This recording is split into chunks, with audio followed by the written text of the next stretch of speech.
Keyshot Live Linking interface has been updated to support version 11.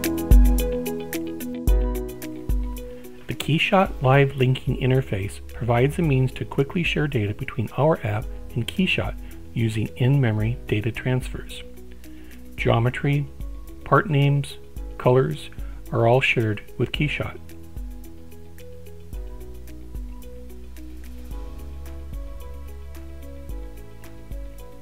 Using part names, changes in our app will quickly update those parts that have changed while preserving Keyshot materials you may have applied. Let's show an example where we modify a part by removing faces and then just updating that part with Keyshot.